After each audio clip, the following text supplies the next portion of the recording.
अस्सलाम वालेकुम viewers, welcome back to my YouTube channel. उम्मीद करता हूँ सब खैरियत होंगे। आज की इस वीडियो में आपके साथ बहुत ही अच्छी एंटीबायोटिक के बारे में रिव्यू करूँगा जिसका नाम है एज़लिव टैबलेट। एज़लिव टैबलेट को किन किन कंडीशन में इस्तेमाल किया जाता है, इसको इस्तेमाल किस तरह से करना चाहिए और इसके क्या साइड इफ़ेक्ट्स हो सकते हैं, इसके बारे में कंप्लीट रिव्यू आज की इस वीडियो में आपके साथ शेयर करूँगा। एज़लिव टैबलेट की फार्मूलेशन को हम देखें तो इसमें अज़िथ्रोमाइसिन पाई जाती है। अज़िथ्रोमाइसिन जो कि एक एंटीबायोटिक है, ये ब्रोस्पेक्टर एंटीबायोटिक है, यानी कि इसको बहुत ज़्यादा किस्म के बैक्टीरियल इन्फेक्शन को ठीक करने के लिए इस्तेमाल किया जाता है। ये एंटीबायोटिक है तो इससे ज़ाहिर होता है कि ये एंटीबैक्टीरियल इन्फेक्शन को ठीक करने के लिए इस्तेमाल की जाती है, लेकिन हर एंटीबायोटिक का अपना अपना फंक्शन होता है और अज़िथ्रोमाइसिन का भी अपना फंक्शन है।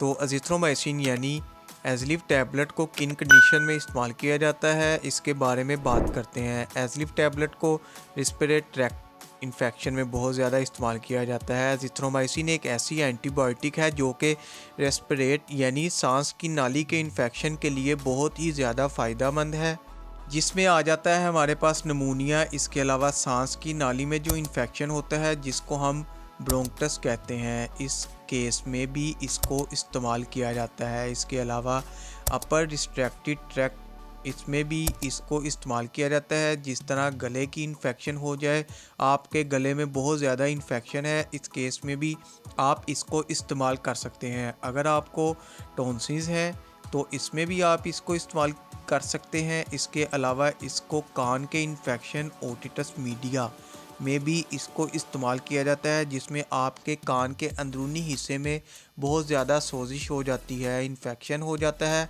वो भी बैक्टीरियल इन्फेक्शन होता है। इसमें भी अज़िथ्रोमाइसिन एंटीबायोटिक का इस्तेमाल किया जाता है। इसके अलावा इसको आप सेक्सुअली ट्रांसिट इन्फेक्शन में भी इस्तेमाल कर सकते हैं, यानी वो इन्फेक्शन जो इंटरकोर्स के दौरान ट्रांसमिट होते हैं, इसमें भी इसका इस्तेमाल किया जाता है। इसके अलावा इसको बुखार में भी डॉक्टर कॉम्बिनेशन के साथ इस्तेमाल करवाते हैं, क्योंकि बुखार के अंदर भी आपको कोई ना कोई इन्फेक्शन हुआ होता है जिससे गले में इन्फेक्शन हुआ होता है, तो इस केस में भी इसको इस्तेमाल किया जाता है। इसके पैक पर लिखा होता है 3 कैप्सूल या 3 टैबलेट अवेलेबल होती हैं। अज़िथ्रोमाइसिन की 3 टैबलेट एक पैक में होती हैं, तो इसको आपने 3 दिन ही इस्तेमाल करना है।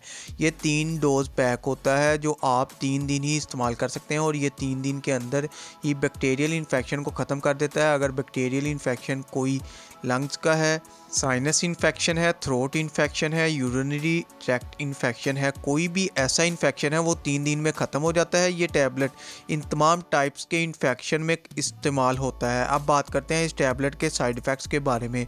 इसके इस्तेमाल से आपको कुछ कॉमन साइड इफ़ेक्ट्स हो सकते हैं। डायरिया हो सकता है, इसके कोई इतने साइड इफ़ेक्ट्स नहीं हो सकते, लेकिन अगर आप इसको सही तरीके से इस्तेमाल नहीं कर रहे तो इससे कुछ कॉमन साइड इफ़ेक्ट्स हो सकते हैं। डायरिया, मैदे में खराबी, एब्डोमिनल पेन, नोज़िया या वोमिटिंग, कब्ज़, टायर्डनेस। इसको आप ऐसे इस्तेमाल करें जैसा कि ये 3 दिन का पैक होता है। इसको आपने रोज़ाना दिन में 1 मरतबा इस्तेमाल करना है। इसको आप पानी के साथ इस्तेमाल कर सकते हैं और आपने इसको खाना खाने से पहले ही इस्तेमाल करना है। खाना खाने से 1 घंटा पहले या खाना खाने के 2 घंटे बाद इसको इस्तेमाल करना है। वीडियो अच्छी लगे तो वीडियो को लाइक और शेयर ज़रूर करें। चैनल को अभी तक सब्सक्राइब नहीं किया तो चैनल को सब्सक्राइब कर लें, बेल के बटन को प्रेस करना ना भूलें ताकि नेक्स्ट वीडियो की इन्फॉर्मेशन आप तक बआसानी पहुँच सके। शुक्रिया, अल्लाह हाफिज़।